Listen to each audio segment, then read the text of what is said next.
Welcome, everyone. And we are up to page 69 in The Theory and Practice of Universal Ethics, the Noahide Laws, by Rabbi Dr. Shimon Dovid Cowen. It's the middle of chapter 3, page 69.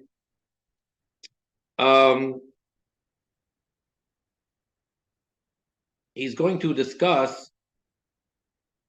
philosophically, continue to discuss, I should say, the different commandments of the seven, and going to go through basically all of them and explain them, how they are within the individual.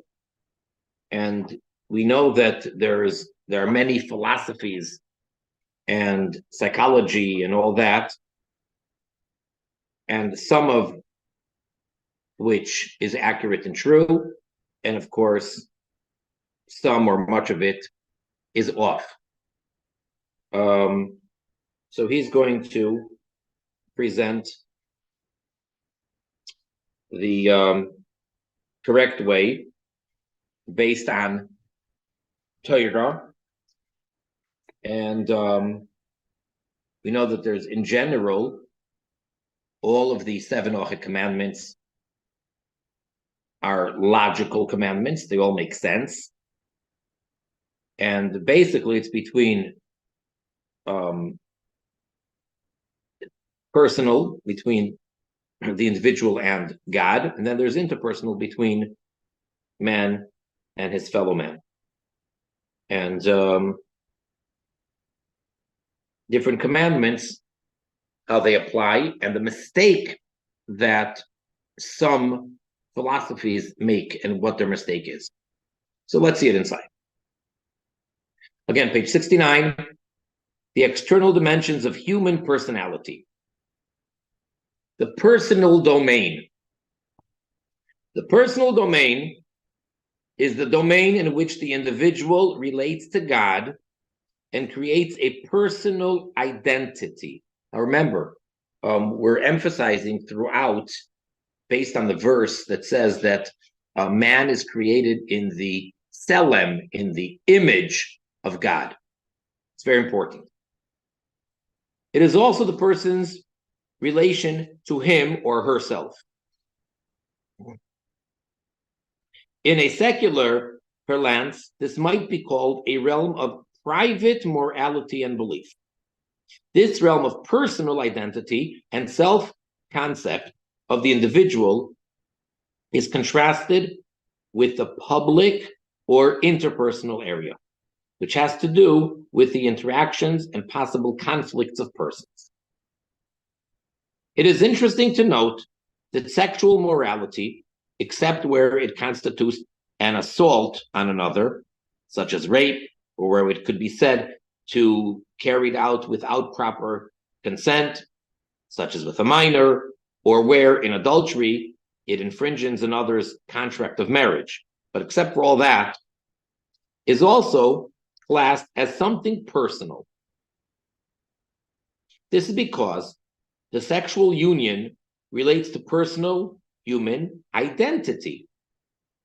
Prohibited sexual relations affect the divine likeness in the person, as discussed in chapter 4.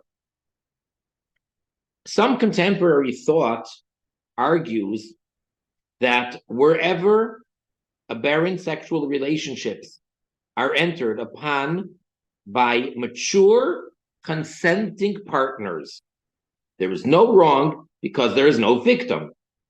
This is a confusion of interpersonal with personal morality. That's why that is off, and that's wrong. So you can't just say, well, if they're two adults and they both agree to it, that it's fine. For example, a parent and a child or two siblings. So if they both agree, what's the problem? No, it doesn't go like that. We're going to explain. The secular conception of sexuality as something merely private, and as such should be free of legal regulation, is wrong from the religious standpoint for two reasons. The first is that there is an entire realm of objective personal morality in the individual's relationship to God. Secondly, the concept private itself is susceptible to misconception. Even if this realm is not seen by others, it is seen by God. That's a very, very basic approach. In other words, it's not enough that you're not, quote unquote, hurting anyone else and that you're minding your own business, or in this case, that the two individuals engaging in this act both agree and they're not hurting anyone else. Not acceptable, because God is watching and there's always God who's involved. This is not a question of a zone which excludes surveillance and judgment by others. It has to with one's relationship with God, constitute of who and what the person is before dealing with others. The human being is responsible not solely in terms of what is contracted with others, but also in terms of what one is in the space of one's own being before God. So, for example, I don't want to get off onto a tangent. Let's stick to the text here. But just for example, like to bring it out even more, because here talking about two individuals, and one might say, well, still, or something. If an individual were to masturbate, so one could say, I'm not even involving another person, that you can say, well, they didn't understand or whatever. The person says that they're doing it privately, so therefore no one can say that it's indecent or it's not proper to do it in public or in front of anyone else. No, there are no witnesses. So what could be wrong with that? And the answer is because what he's explaining over here, that you're always standing before God. So there's no such thing as personal and private excluding God from the picture. That doesn't exist. All right, let's continue. Page 70, the interpersonal domain. That was personal, now interpersonal. The interpersonal domain, which has to do with the interaction of individuals,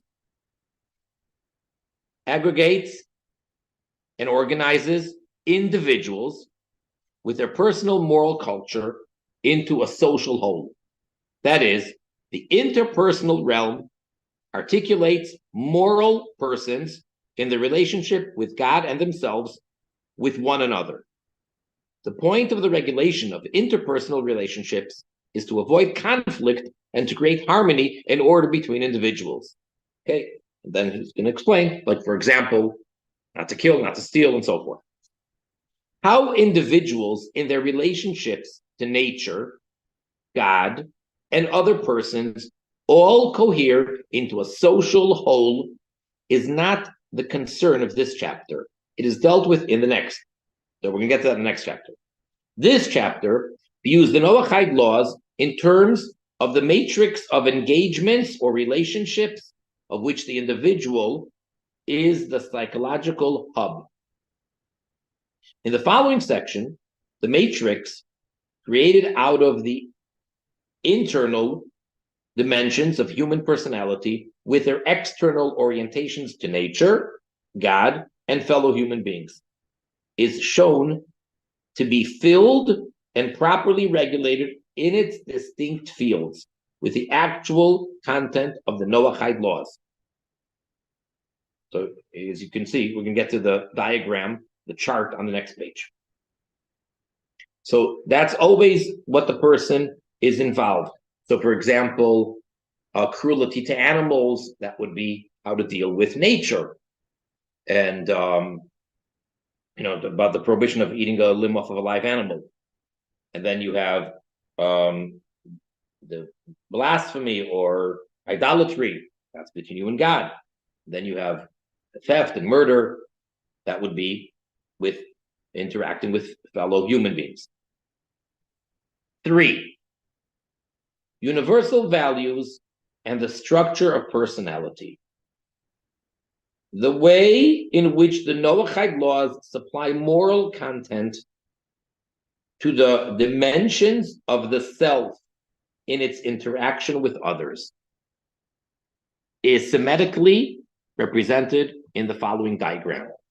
So just take a look over here. So you have the self and others. So within yourself, there's bodily, that's physical things.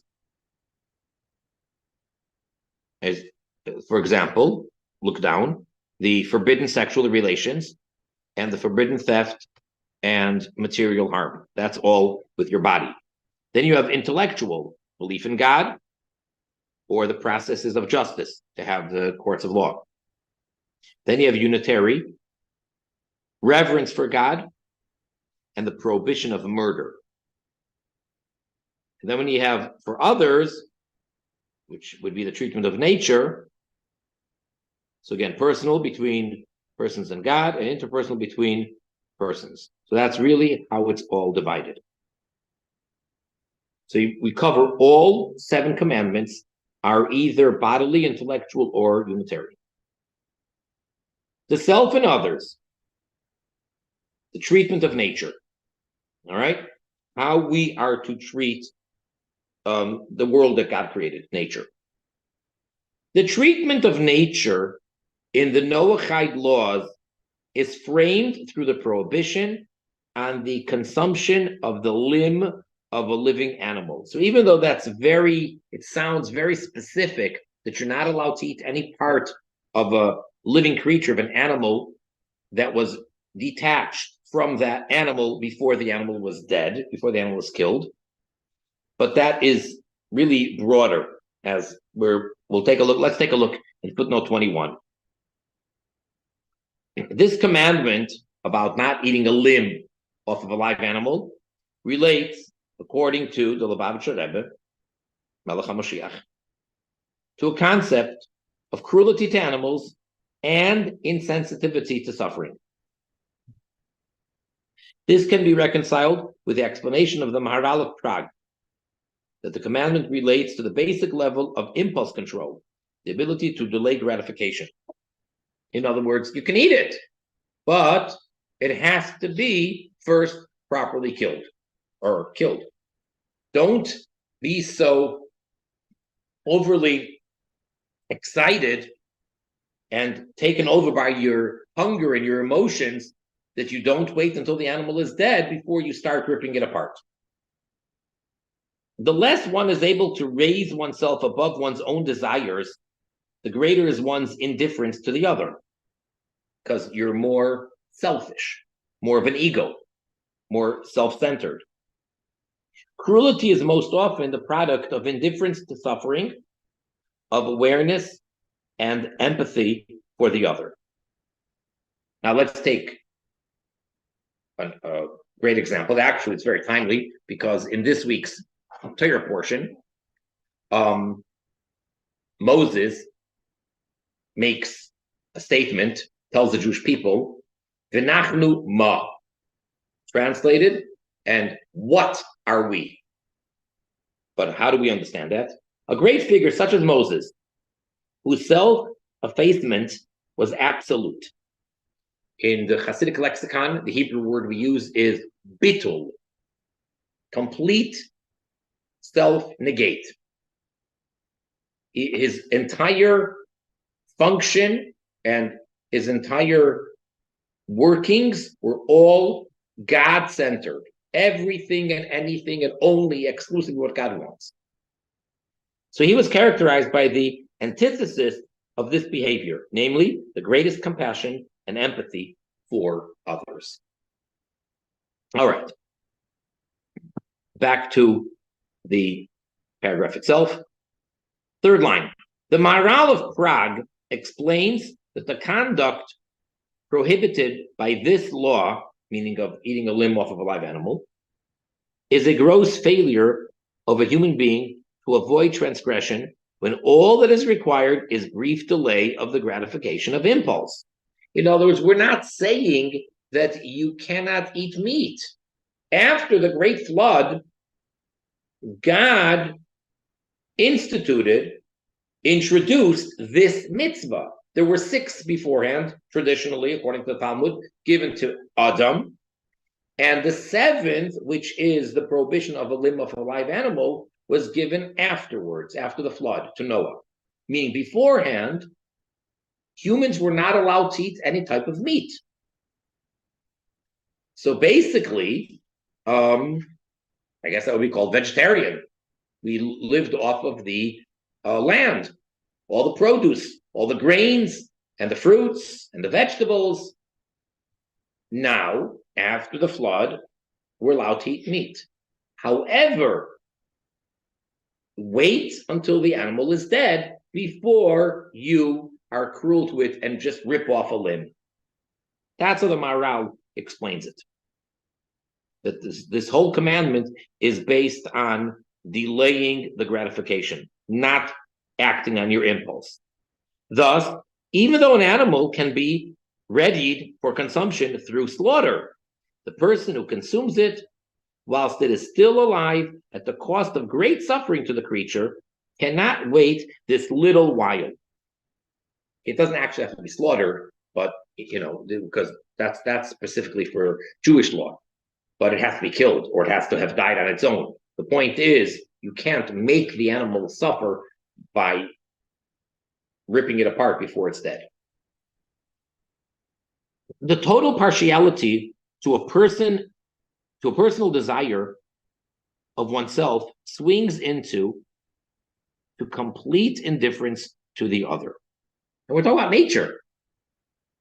In this infancy of human moral development, one can wreak great suffering on that which is essentially helpless and which cannot defend itself. In this case, an animal. But again, that's the technical commandment and prohibition, but its message is not to be cruel to nature. The same applies to physical and vegetative nature.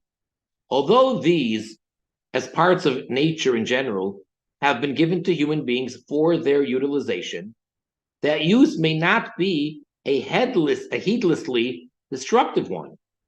In other words, don't destroy things for no reason. So technically for the Jew, the term is not to tashchis, don't destroy. Like for instance, if you have a fruit-bearing tree, you're not allowed to chop it down, okay? To avoid cutting down the fruit-bearing tree. Don't kill the tree.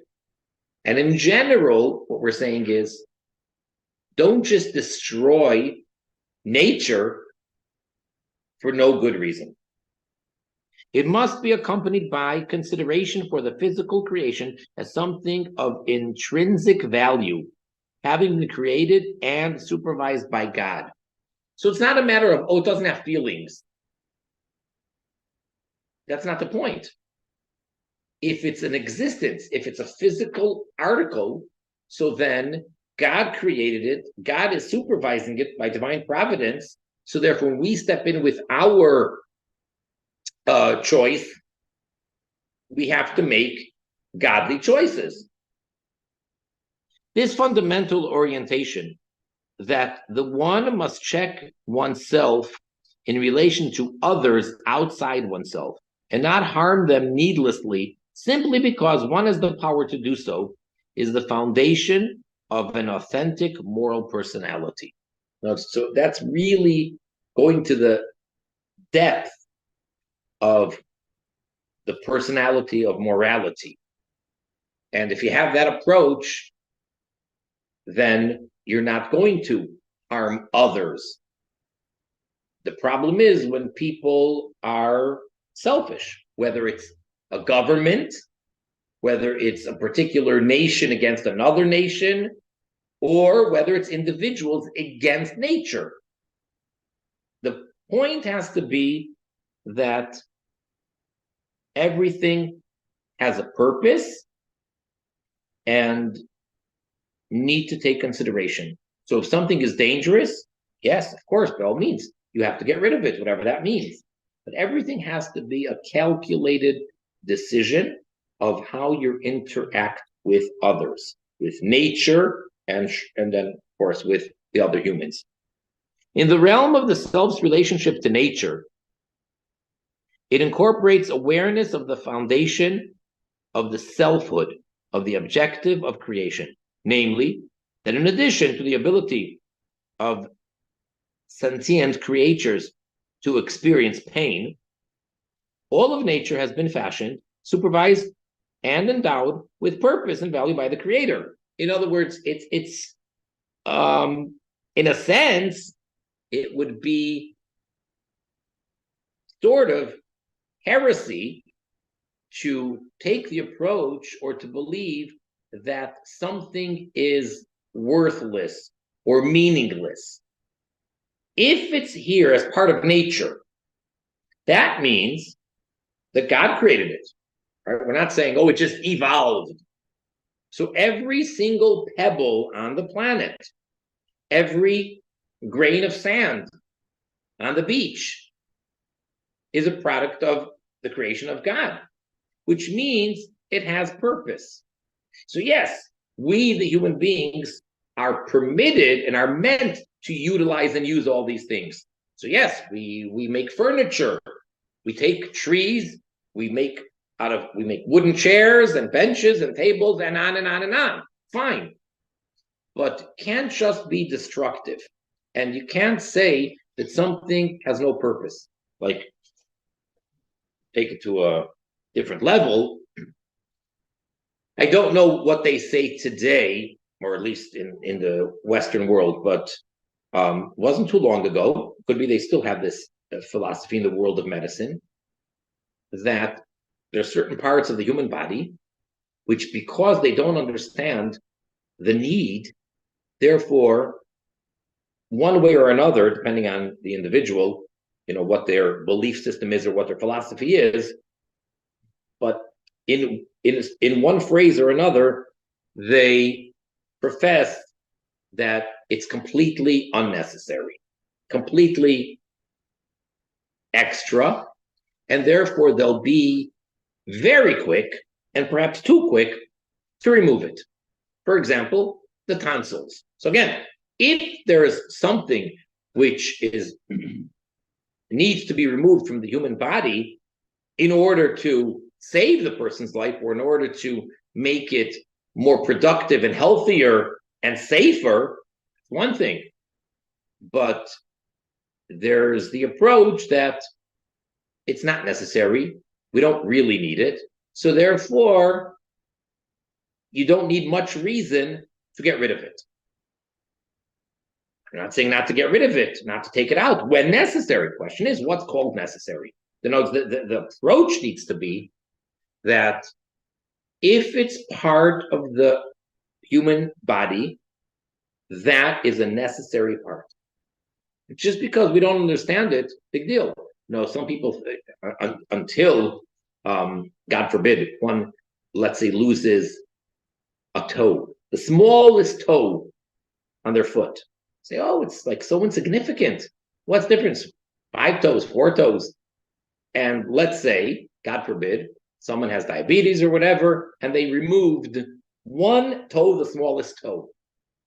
That affects their balance, that affects so much, and we take for granted that we think, like, what's the big deal? And then once the person loses it, then they realize. But then there's parts where we really don't know the necessity. Like, what's the big deal? If it's there, there's a purpose. And just as it is in the human being, so to everything in creation. Just because we don't understand it, we don't have the explanation, if it's part of the natural world, it is necessary. And therefore it has to be respected.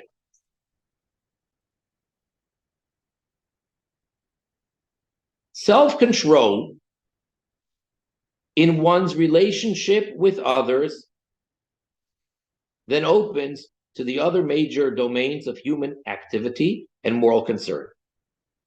One's relationship to God and to other human beings, as discussed in relation to the remaining 6 fields of the matrix of human personality.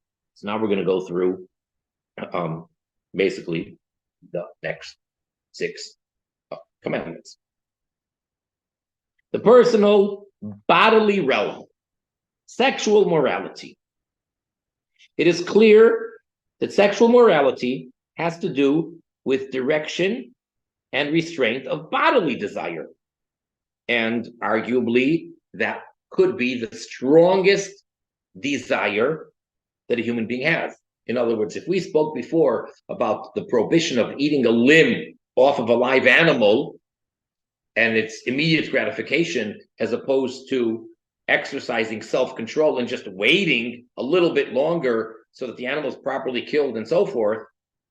So this is a much stronger urge and desire.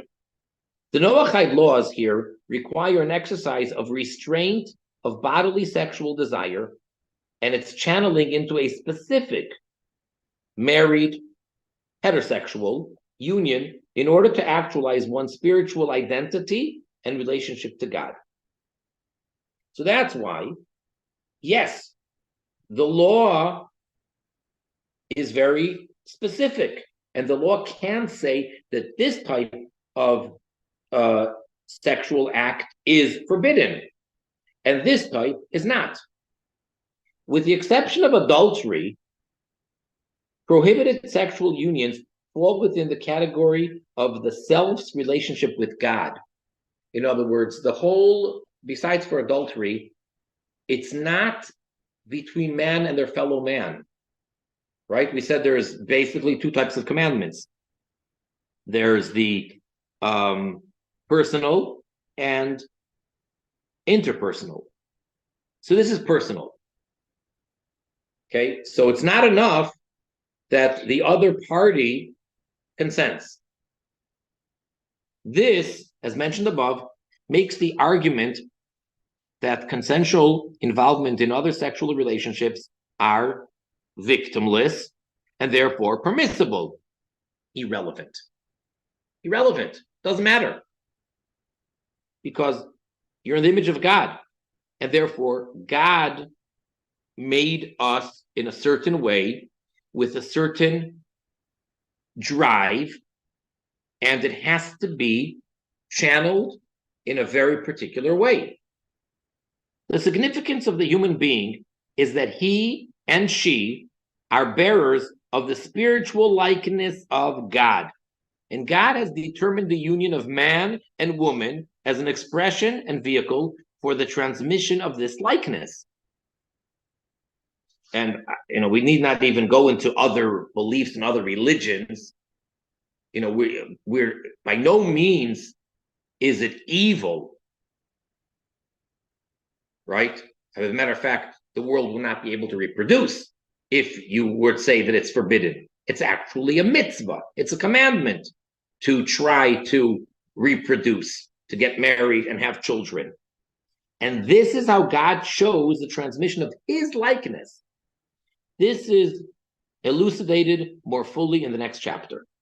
The way the human came into existence is through the sexual union of male and female, right? Just like animals, right? The birds and the bees. So that's how humans reproduce. That means to say that's the godly way to do it.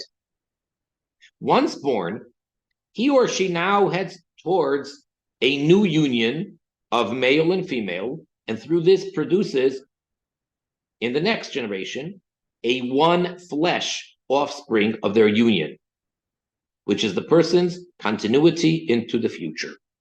Like that's what it says in Genesis, when God invents the male and female. So it says that they are to come together, to be united, and become one flesh. And the meaning for that is the child, because the child physically is a combination, as a product physically of both father and mother.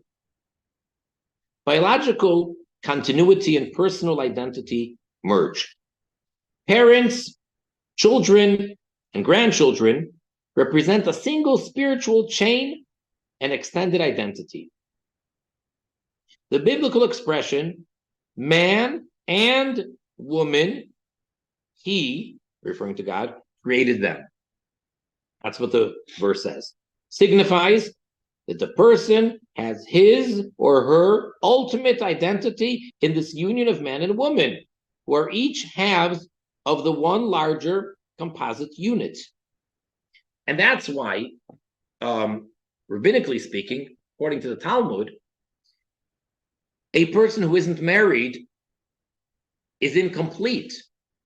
They're only, in a sense, half a person, because part of the identity and part of the being of the person, as is clearly alluded to in the verse in Genesis, is man and woman.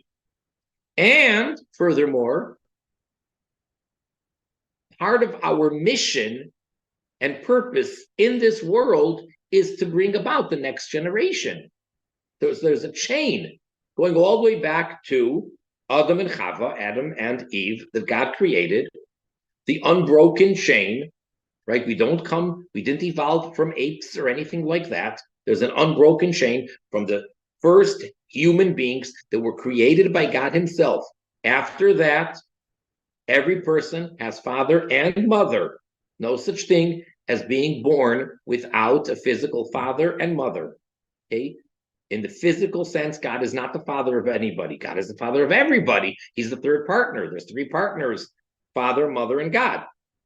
So since the beginning, there's this chain, and we all carry this responsibility to try to bring about the next generation. Adultery, incest, and bestiality are prohibited by the Noahide laws, represent a confining of one's identity as one bonded to one's proper spouse, one's essential body and soul partner.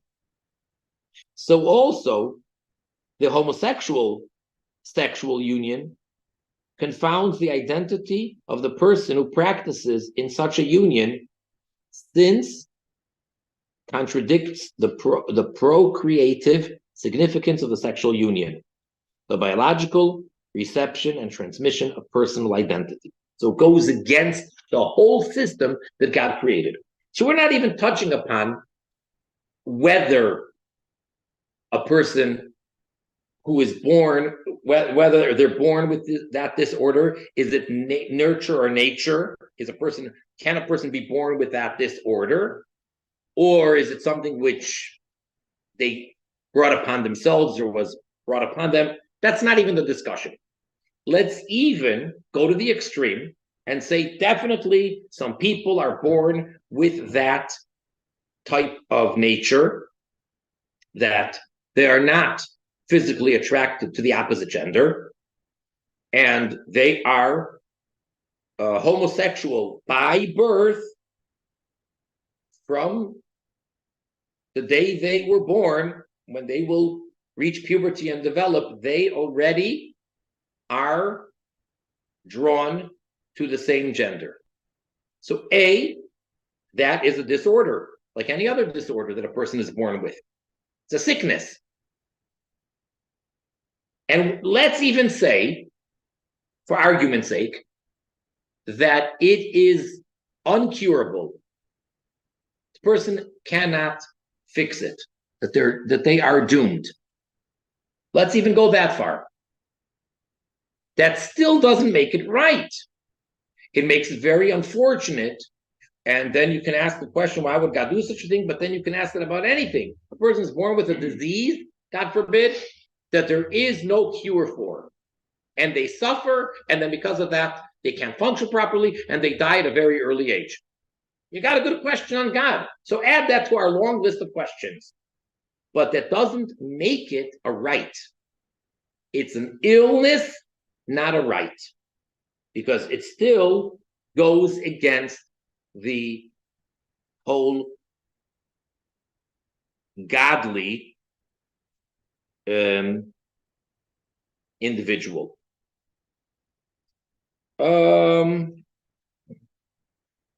Okay, I guess we'll stop here for questions and comments. And if we have time, then we can continue on to the next piece. If anybody has anything that they want to add or ask or clarify, please, now is the time.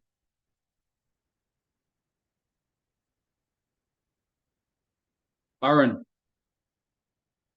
Okay, so I remember you talking one time about when we go to the restroom, how we try to show a certain amount of Modesty.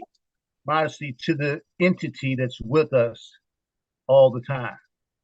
So when you were talking about us being in the presence of God, uh, this entity is there as well, which is God. So this is always with us all day long, walking with us, talking to us, looking at us, and everything. We have another person in a set of eyes, is what you're saying, constantly watching us. So we're under the camera, is what you're saying. Right. So before you go any further, let me. It's a good point. Let me explain. We would do things in the presence of God, knowing consciously that He's watching, that we wouldn't do in the presence of other people, which is fine. In other words, you have to always be aware of God, but that doesn't mean that therefore you're not going to do what you're supposed to do. For example, going to the bathroom. Most people will not do what they need to do in public. So if God is watching, that's because God created us as such, and God wants us to do it. And therefore, you're going and doing what you need to do with God awareness. Or the same thing, let's say, as far as having intimate relations in the proper way, in the proper time, with the proper person. So, God forbid to do that in front of anyone else. It's just these two individuals, the man and the woman, the husband and the wife. And you are specifically doing it in the presence of God because that's what He wants you to do. So there's the idea of always being aware that God is watching, but it's a different level than a human being who's watching, or that it's, the camera sees you. This is God Almighty, and therefore our behavior has to be according to that. Go ahead. Okay. And the next thing is that so we get into this thing with relations, proper relations. All right. I was once told that prostitution is not necessarily an evil thing. It's actually a business deal. And that it's not necessarily considered this vice or this, excuse me just a second. I'll have to call that person back. But just say if there was this you say when someone masturbates or whatever, if they were to instead take and have relations with a prostitute in order to keep that from being a greater sin, is that something that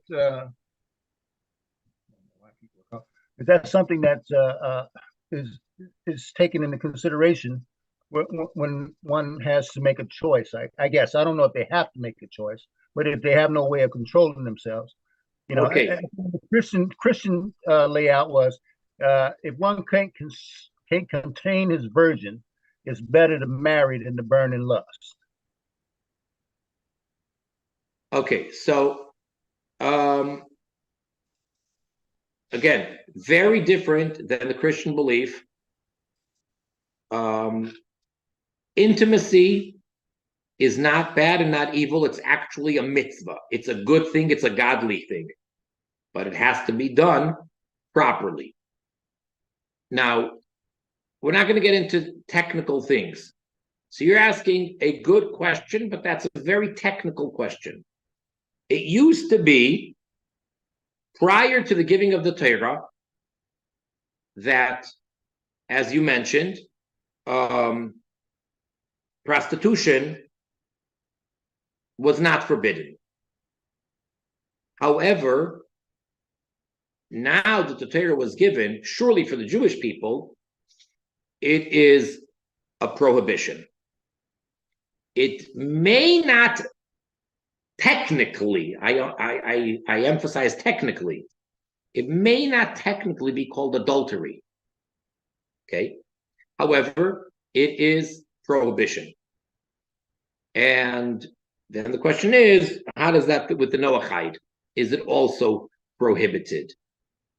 And we have to take a look, get back into, he's going to discuss it here, and you have it in Divine Code, going back to Maimonides, to the Rambam, where, if I'm not mistaken, it is prohibited, it is forbidden. But that's a detail which we're going to get to, hopefully, much later in the second half of the book. Thank you.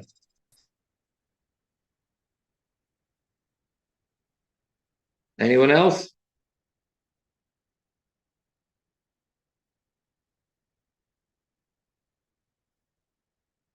If not, we continue. Bottom of page 73. Okay, what we just spoke about now was the personal bodily realm. Now it's the personal intellectual realm. So again, it's personal, but not physical, but rather intellectual. Your brain, your belief system, belief in God. Intellect is an instrument which builds on first principles according to rules of reasoning. In other words, before we even go further, logic, sense, is a system that God created. The fact that all, quote unquote, normal, healthy, basic, intelligent people agree with certain basic principles, even though our opinions are very different, but certain things are just logical. And you can explain something to someone logically. They may choose to disagree because they have a different argument, but logic is sense.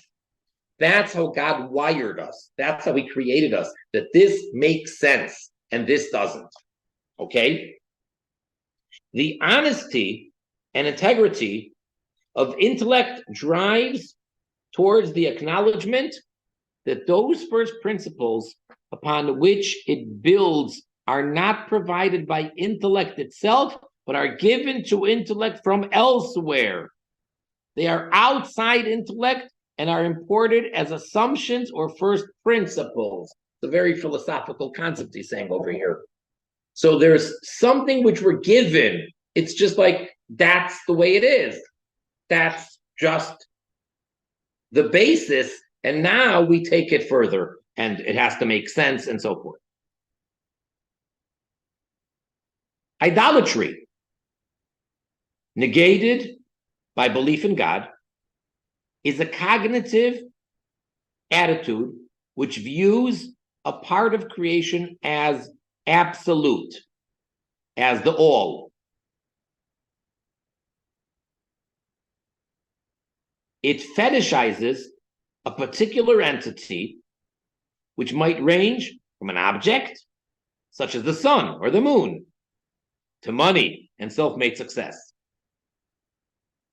Preeminently, it expresses itself nowadays in the worldview of materialism, taking the physical world as all there is. That's what people are interested in. Gimme, gimme, gimme, more, more, more. How much equity, how much property, what can I, my bank account. Idolatry is formed essentially in intellect, in thought, and it is the essential moral corruption of thought. So for a person to think that there's any real power outside of God himself, that is a messed up thought.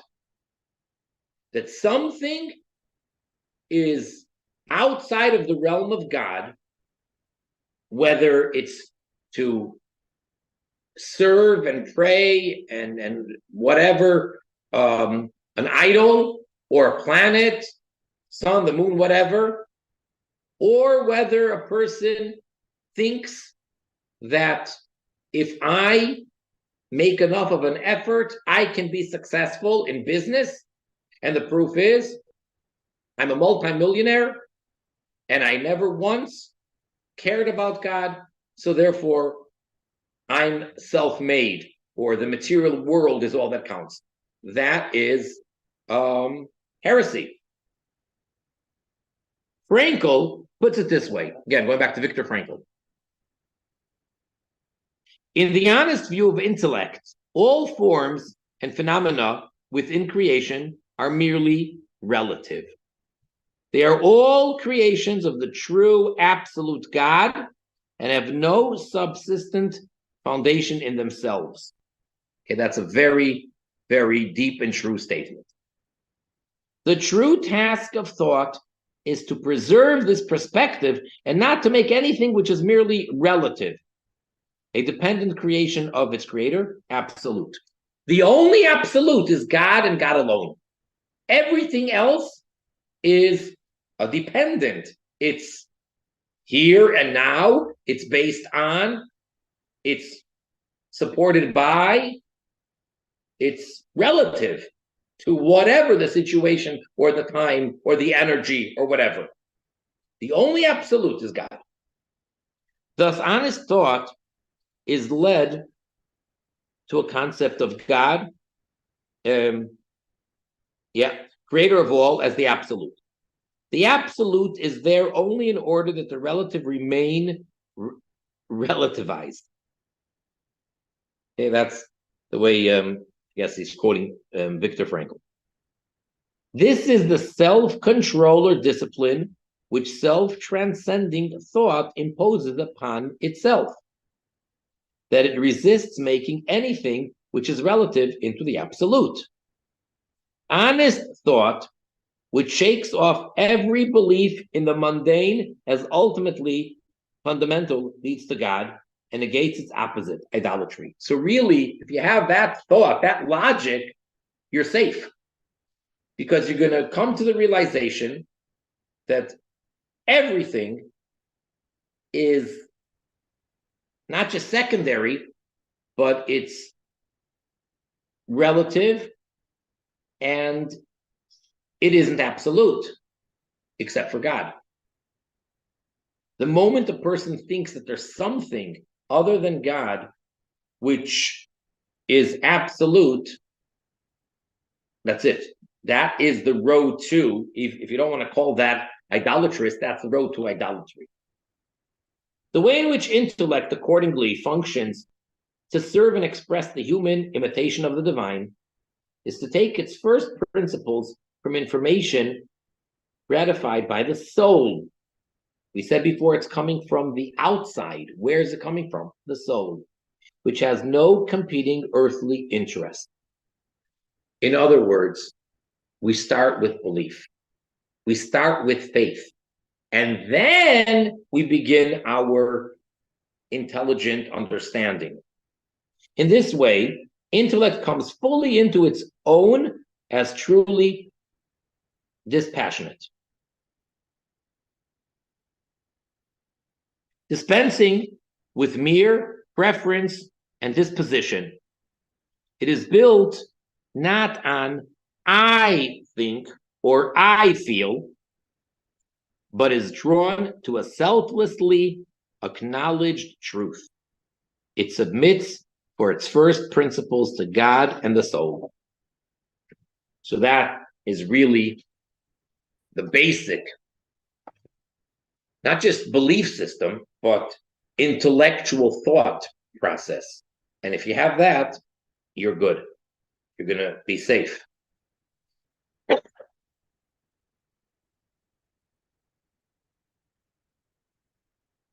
Next, the personal unitary realm, the reverence for God.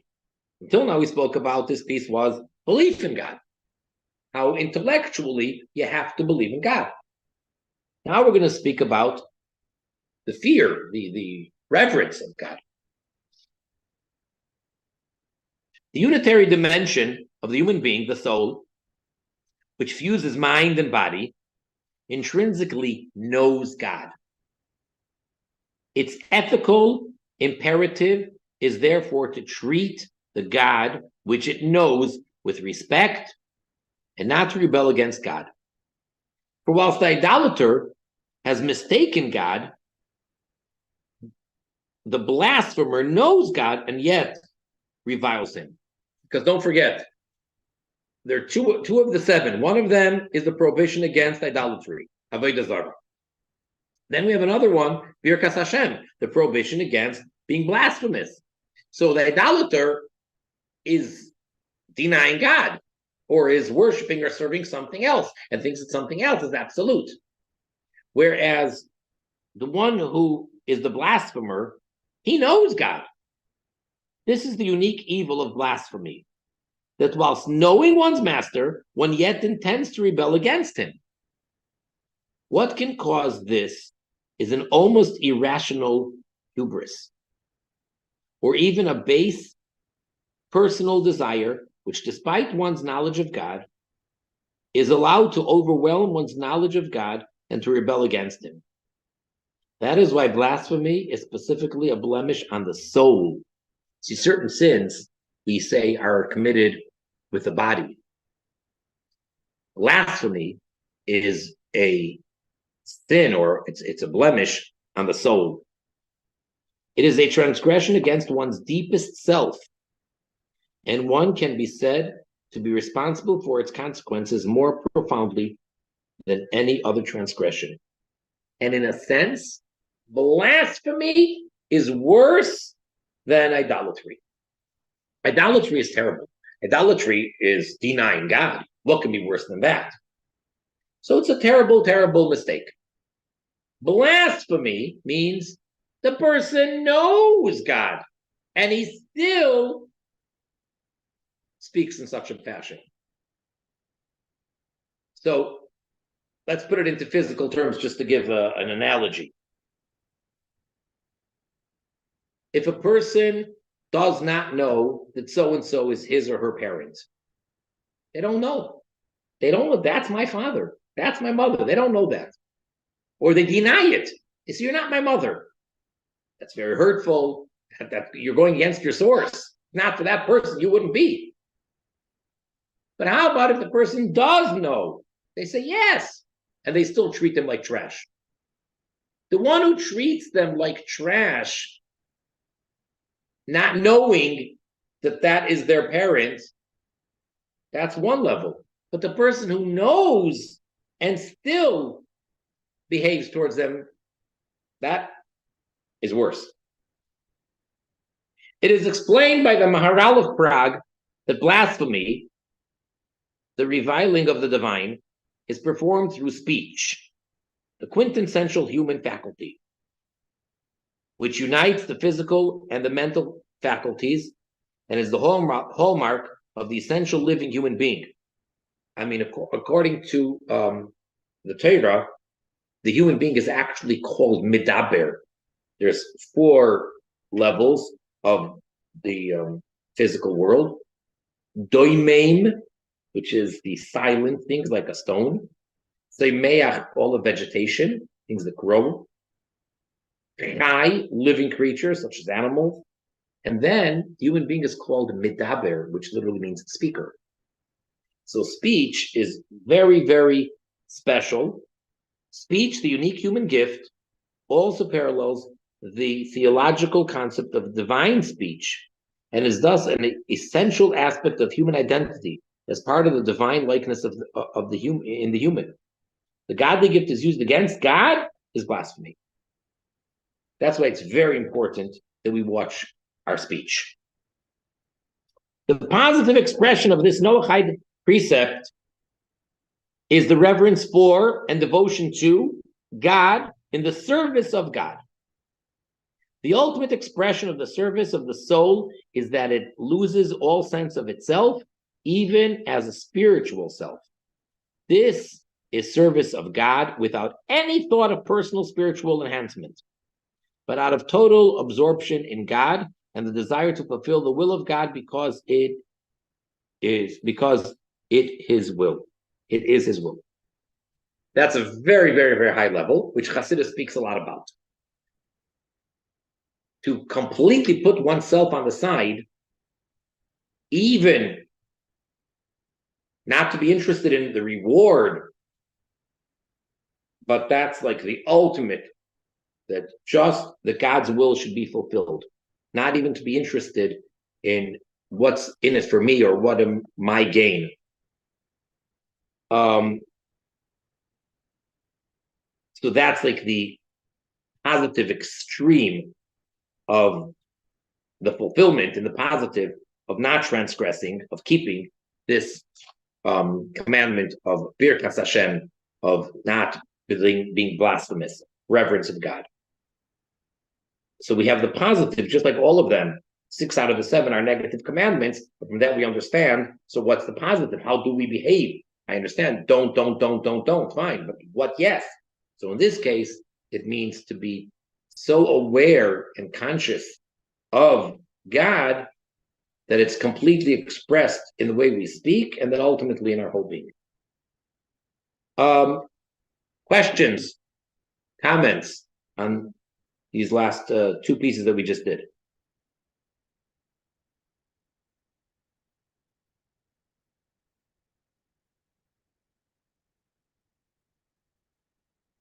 We will proceed. One more piece. Page 76. Okay, now we're going to move on. Until now it was personal. Now it's the interpersonal bodily realm, the prohibition of theft. Okay, remember we had personal, bodily, and intellectual, and unitary. Now we're getting to the interpersonal, and the first one is bodily realm, how we relate to others with our body, the prohibition of theft. The bodily or material desire which impacts on relationships with other persons is dealt with in the Noahide law of theft and material harm. Theft is the execution of a desire for another's property, which the other has not willingly agreed to give. So it belongs to someone else, and they're not selling it or giving it to you, and you're taking it. Robbing another's person or property is not as serious as murder, but has yet been compared to murder. So that includes kidnapping, by the way. It infringes the other's being by negating his or her ownership. That is to say, theft is indifferent to the integrity of another. So yes, you're not taking away their entire existence. You're not killing them, but you are going against their right of what is theirs. So that's the negative. That's the prohibition. Don't steal. The opposite to this, how do you fulfill this commandment in a positive way? The opposite to this is positive regard for another's property, such as in returning lost property, or in taking measures to protect another's property from harm. In other words, in the Torah for the Jews, the 613 commandments, there's lots of details. One is not allowed to mind their own business. If you see a lost article, so the Jew is obligated to take it, whether it's livestock, whether it's a garment, doesn't matter. As long as it's possible to return because it has identification marks and so forth, and lots of details. Or you have to make sure to protect other people's property, and that your property should not harm others' properties, etc. Noahide law sets out a continuum in this area from the prohibition of outright theft through the rectification of harm and damages to another, to positive regard for another's person and property.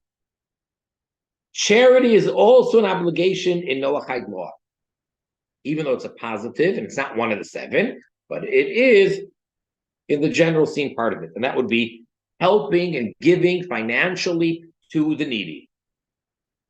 What ultimately assures that theft and material harm will not occur is regard for another's person and property, that you have to care and respect the other person and their property.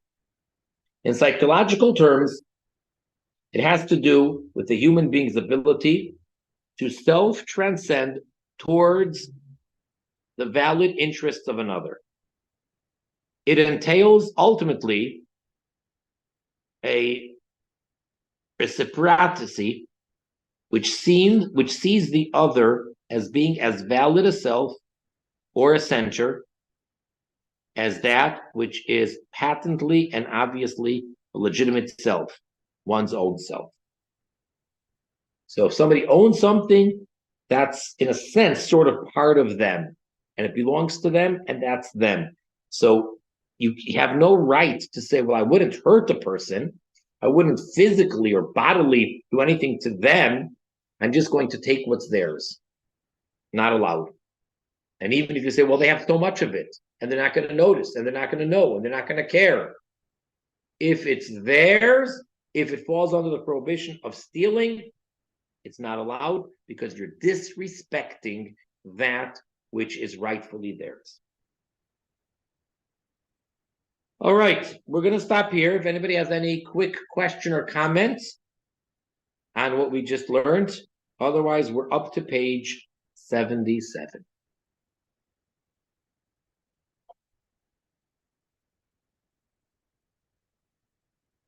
All right. So until next time, wishing everybody all the best. Thank you, Rabbi. Stay safe. Hi. Okay, all the best, everyone. Thank you, Rabbi. Thanks, Rabbi, and good night. Thanks, Rabbi.